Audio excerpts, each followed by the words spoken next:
Okay, hi everybody. Dark Bunyan here. Okay, and today we're going to be talking about the Flash Season 9, Episode 3. And we're going to be doing things a little bit differently today. Um, I wrote down some thoughts after I first watched it, and then I rewatched it again, and then had like a whole bunch of thoughts. And we're going to do that like a sandwich. I was going to do like a pro con pro thing, but there weren't that many pros. So we're going to do like thoughts that I just noticed that weren't quite pros, weren't quite cons. Then we're going to get to cons, and then we're going to finish on pros because we're going to finish on a nice positive feeling for the episode because it wasn't a bad episode. It's just I don't know if it's because all of our expectations for season 9 are exceptionally high, and you kind of feel like you've only got 13 episodes, so we want all of them to be like 10 out of 10 stuff, but some things just need to progress the story. That being said, a lot of this could have either been missed. Like this episode would have been fine in a season that had 23 episodes. A lot of this could have been really, really whittled down to keep everything moving and to give us more of everybody, but in a different way. Do you know what I mean? Like a deeper story or like more action packed. Like this felt very, very slow, kind of. Do you know what I mean? Like it took one small aspect of something and then like put a magnifying glass on it and blew it up when it could have just been right. This has happened. Here we go into something that's like bigger and better. Okay. So initial thoughts. Murmur was creepy as hell. A lot like Ragdoll, but is silent. Is a mute and doesn't talk and is silent. There were at times where it looked like her mask was vibrating, and I know it wasn't, but it just it was obviously my eyes, but it made it look way much more intense, and obviously again I know she wasn't vibrating, but it just kind of got that feel, and it was really cool. Second thing, from my understanding, I always thought you had to be a speedster to use the cosmic treadmill safely, right? Because I know there was one person that became a speedster because Hunter Zolomon, I believe, used the cosmic treadmill and wasn't a speedster and became a speedster because of it, because of a whole accident, right? So my understanding is you either need to be a speedster or you need to be somebody that can move as close to a speedster as a person's going to get without being a speedster, like somebody like Superman, right? So how on earth, right, Barry at the start of the episode, or what felt like the start of the episode, if it wasn't, was like, okay, well, it's a cosmic treadmill they're building, and then that's what prompts him to like ask all the rogues and stuff. But so how on earth he didn't go, right, well, in my mind, we're going to be looking for a new speedster. I mean, I get that a speedster is supposed to have the ability to time travel anyway. But again, okay, so a key thing to think about as well, right? Reverse Flash, when he spoke to Reverse Flash about Mina Darwin, right? And Reverse Flash had to point out to him, like, hey, this is somebody like what you were 8 years ago or however long at the start of your career, right? They're not in control of their powers. It could be somebody like that. You know what I mean? He's not thinking very well, and he's supposed to be very smart. So I don't know. It just felt very plot holey, And again, this like it could have just been done with a conversation, and then bam into something a lot better. I love the hotness. I love that he was back. He got such a bad rap the first time round, and every time he's come back, he's done really, really well, and has just endeared me, at least. I hope all of us, to him, and he's very welcome, so yeah. Something else. This is all in capitals. Does everybody know that Barry is Flash? Well, that's the thing, isn't it? I know they're talking about trust and stuff like that, and I could feel it coming. I knew for a fact that he was going to be like, right, I'm going to rock up as the Flash, and hey, it's me, right? And again, yeah, these are rogues. These are rogues. These are supposed to be the Flash's like top tier villains. Obviously, they're not top tier villains because it's it's Skullface's hotness and that, you know what I mean. They're not, excuse me, the most dangerous of guys. Um, so they're not top tier villains. But to say, oh, right, I'm going to show my rogues gallery, my damn face, is a whole thing, you know. So at this point, he could just be running around without a mask. You know, why bother?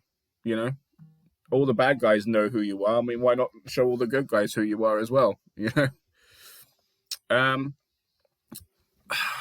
if you take into the context this episode and the way it was handled, and the other two episodes, it definitely kind of feels like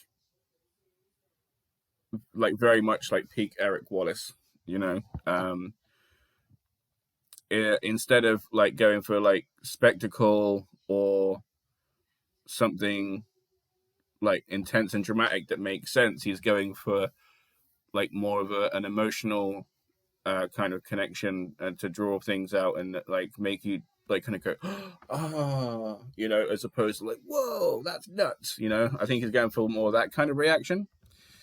Fair play to him, you know. Everybody has different tastes, and like he says, he's a fan himself, and he's just decided to take it in this direction, which, you know, fair play to him. Like I said, it was still a really good episode. I really did enjoy it. There are just nitpicks that everybody's going to have, especially because it's the 9th season and the final one. So yeah, so it goes hand in hand. You know what I mean? Okay, so something else. Well, my final thought for the initial thoughts is, there was a bit where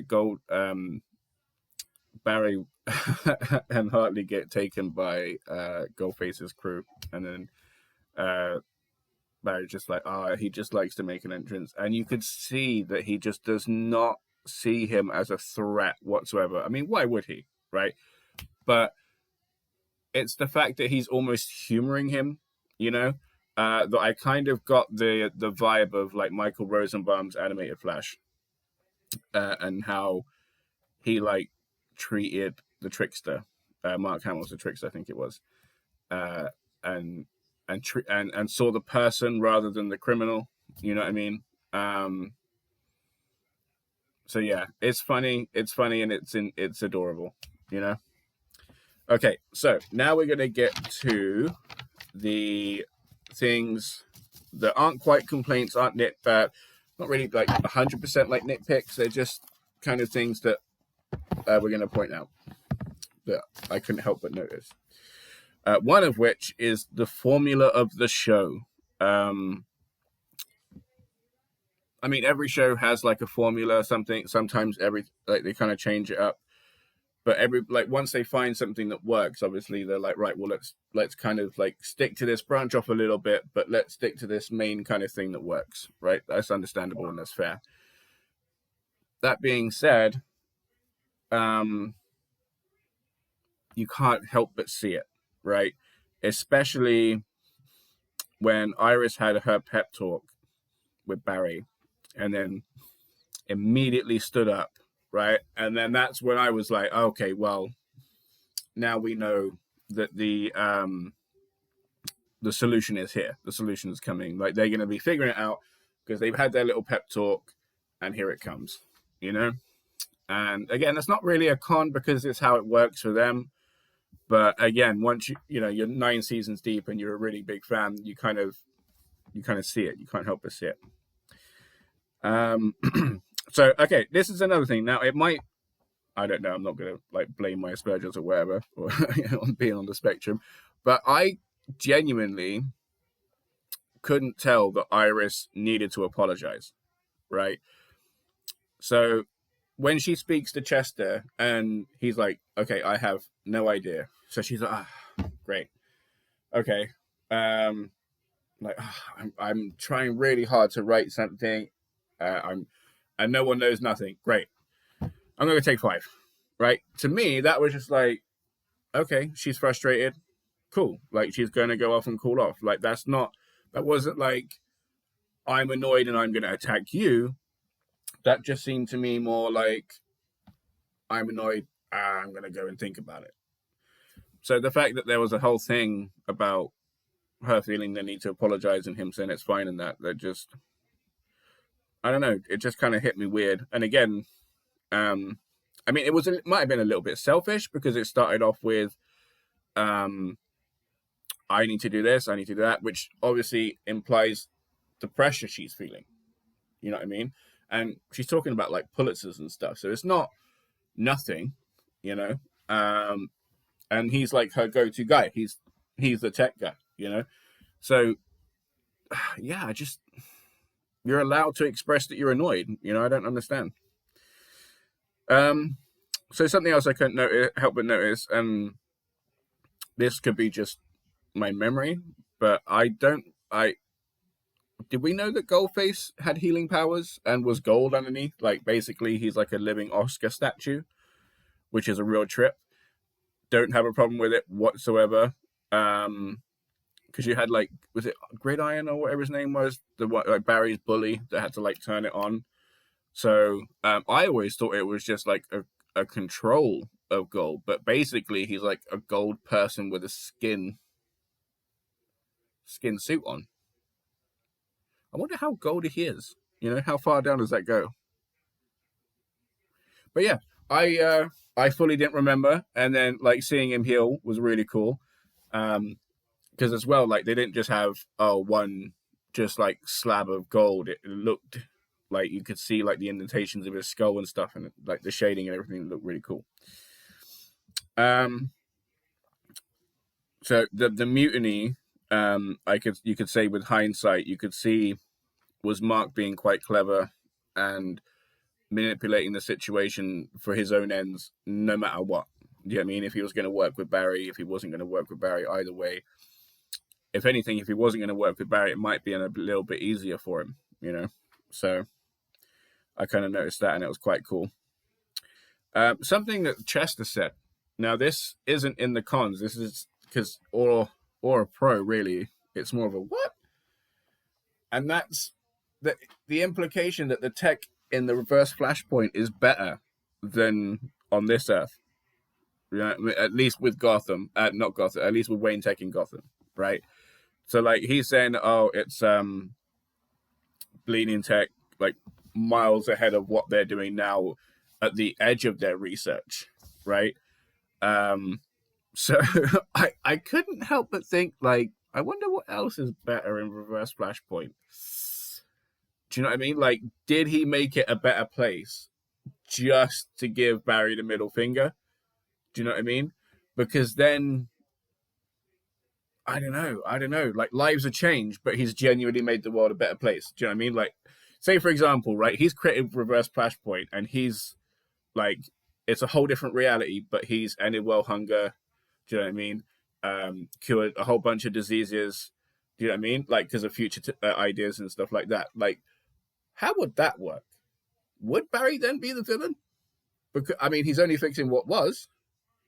I don't know. That's a trip to think about. I don't know. I'm gonna have to give that some more thought. But um, but yeah. So basically, Chester was saying that the tech's better over there. So, well, we know it's over there. So for me, it made sense that Hartley understands ASL, American Sign Language, because of obviously him having hearing problems. So and then maybe Boomerang and the Fiddler because they're on the same team. So maybe like they got like a crash course. I think maybe I don't know, or maybe I don't know American schooling over there if it's like something that everybody knows.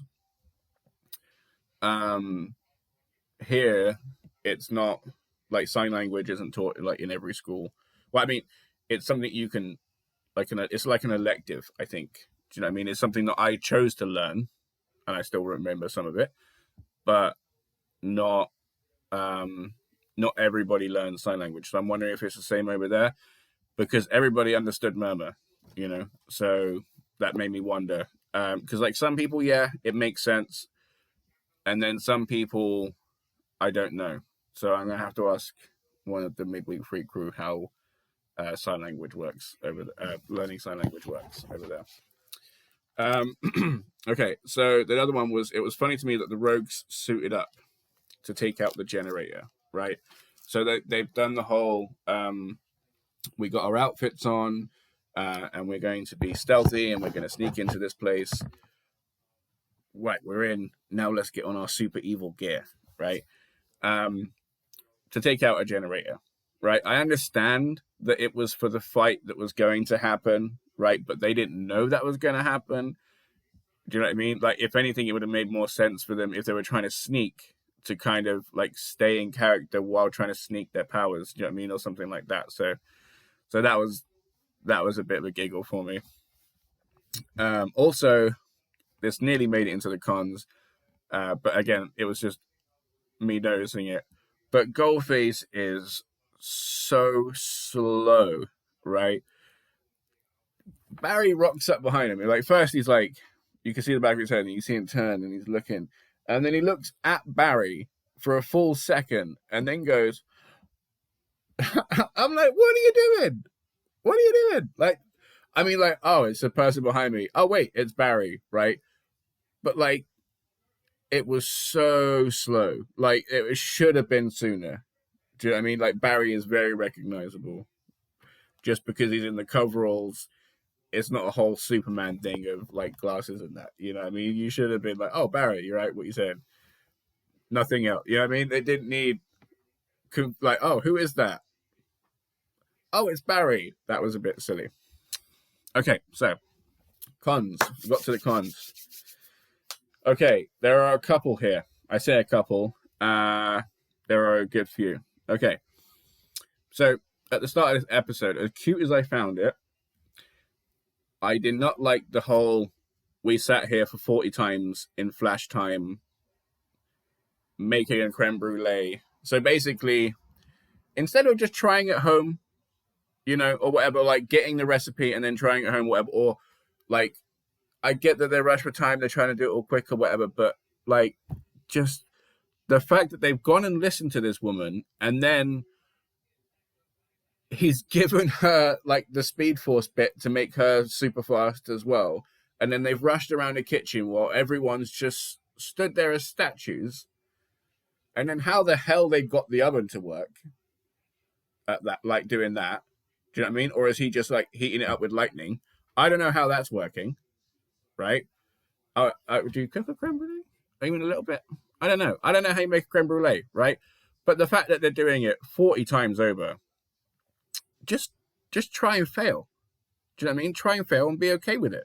You don't have to make like, I mean, I get that they're going for the praise, but that just seems like just so I don't know.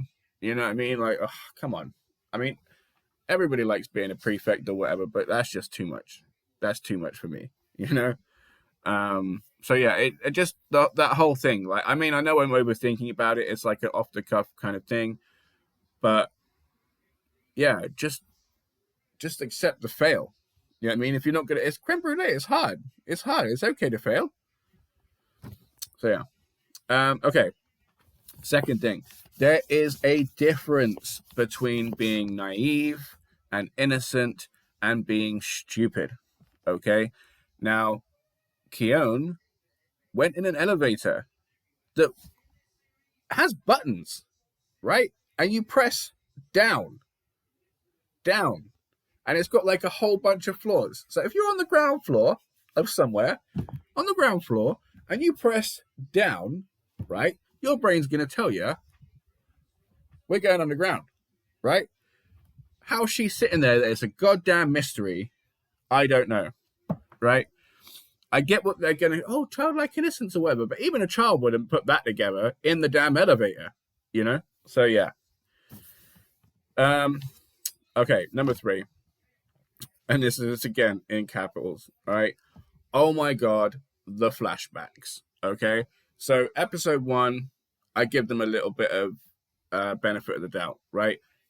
Episode 2, pushing it a little bit, especially when you're rubbing it in everybody else's face about the Chegra and Allegra kiss, right? Oh my god.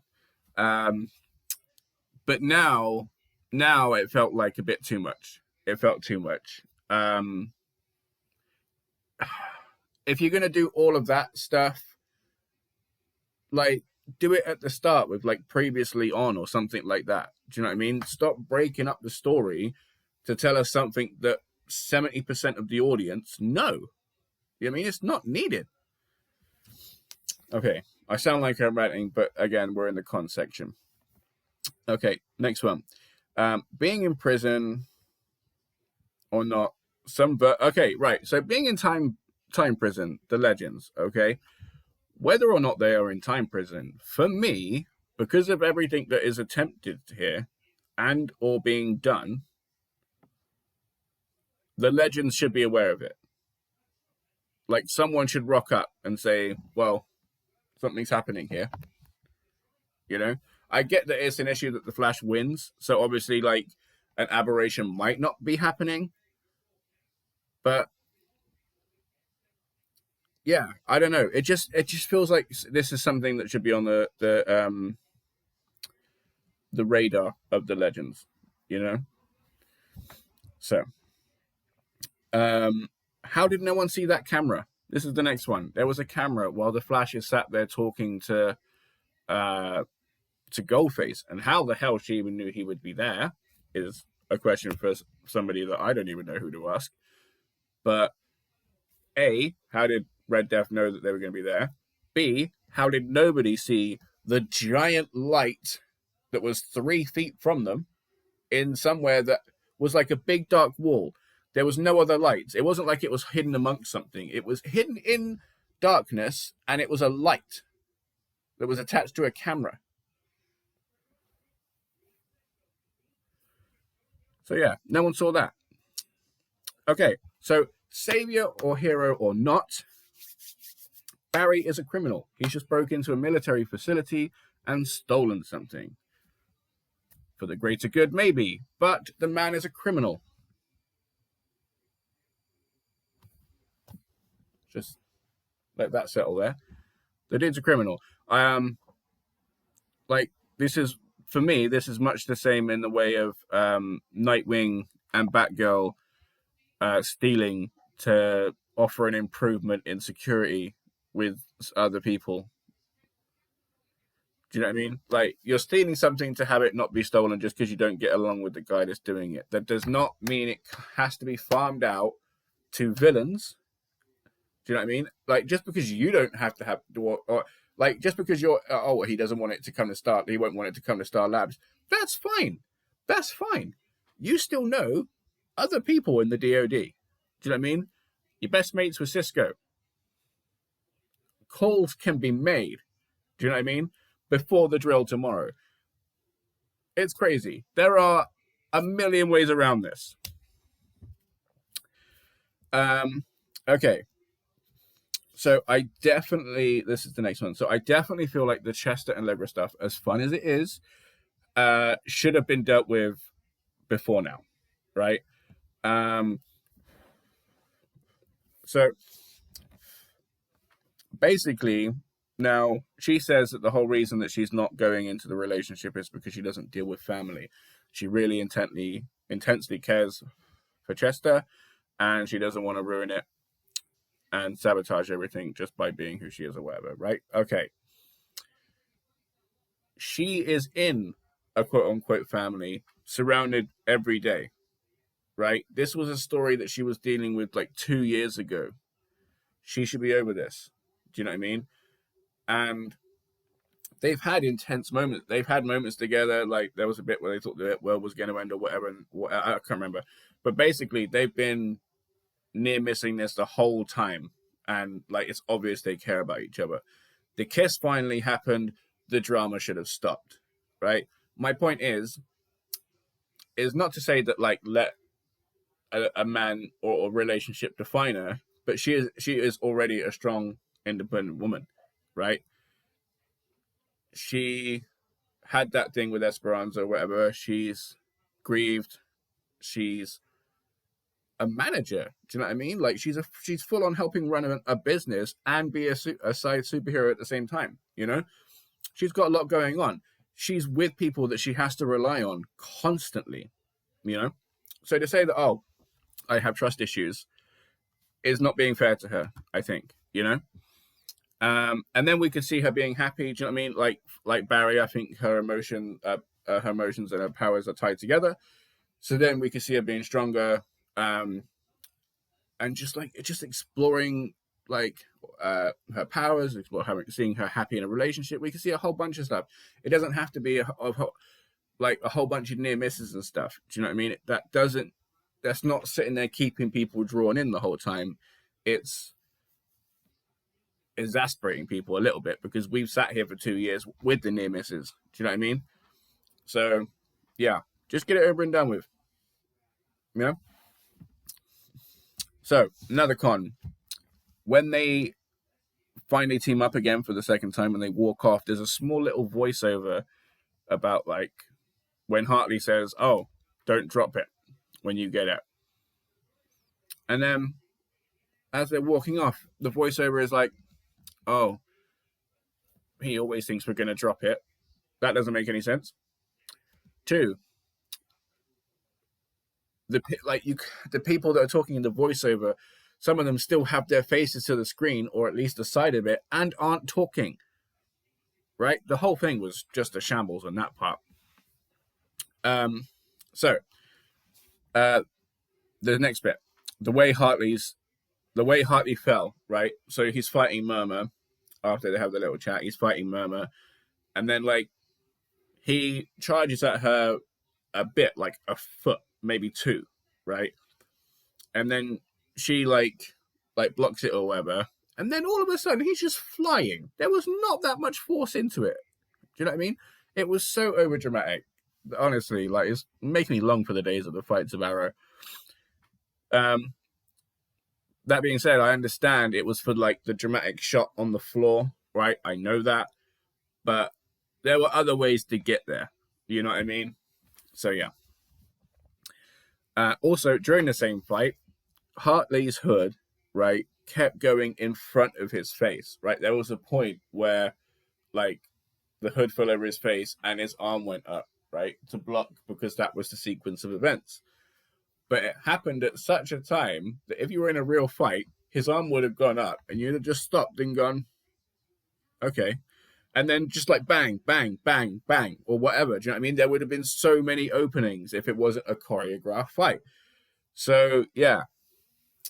Yeah, a real issue for me. And then continuity, right? They couldn't decide if the hood was up or down, right? Obviously because of this issue, but they pick one in the thing and stick to it, right? But they kept cutting, right? Almost every cut, it was hood up, hood down, hood up, hood down. Do you know what I mean? There was it's crazy. It's crazy.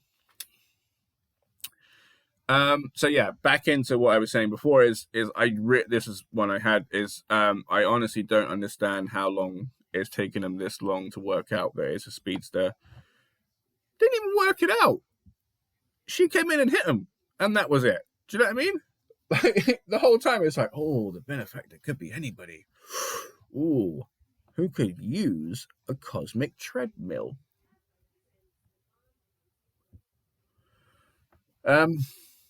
Next one. Here we go. I think it's the last one, actually.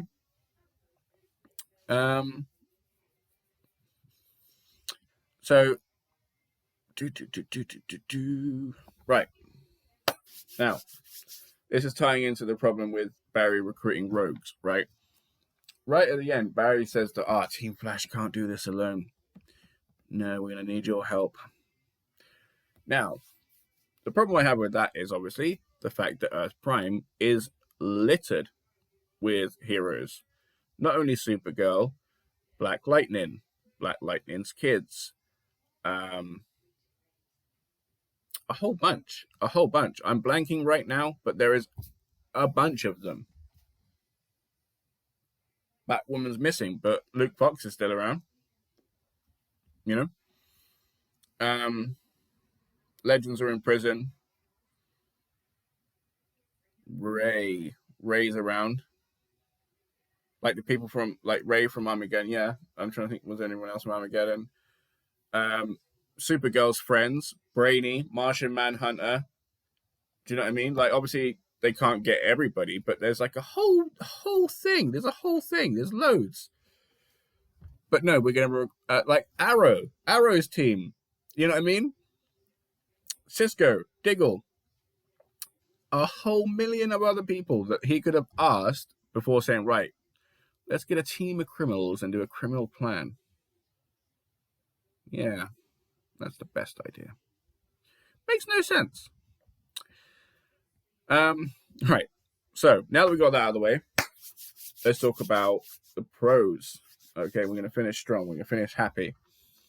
Um, so it's written separately, but Hartley, Goldface, and Jocko were amazing this episode, as well as Captain Boomerang and Murmur, right? But for very different reasons.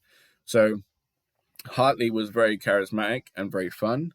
Fantastic and very charismatic. Goldface was very funny. Excuse me. And especially with Carver. Right. Love that book club bit. Jocko was really good, like I said before. He's always welcome back because he always keeps stepping it up and just making us care that bit more. Goldface, everyone's like, oh, Daddy loves the metal. And like, I don't know if it's just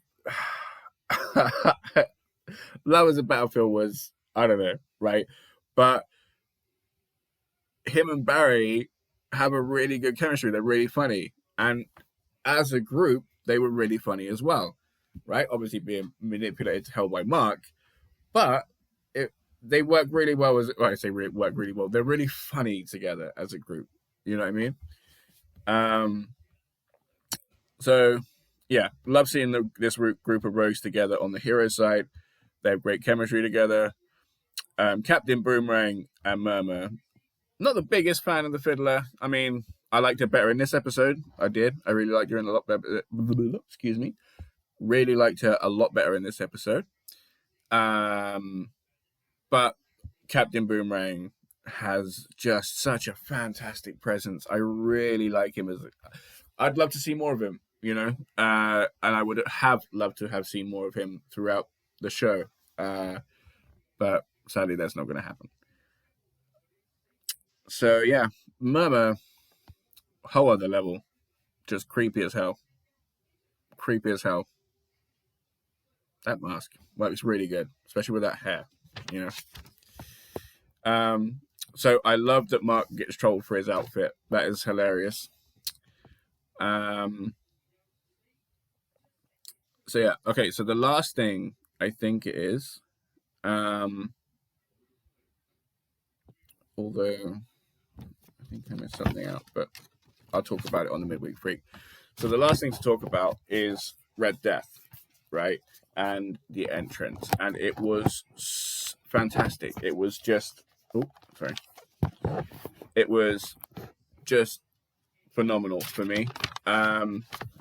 So obviously it's Red Death. It's a Bat Family person in with the Speed Force, right? So obviously they got to use shadows, you know, to make an entrance.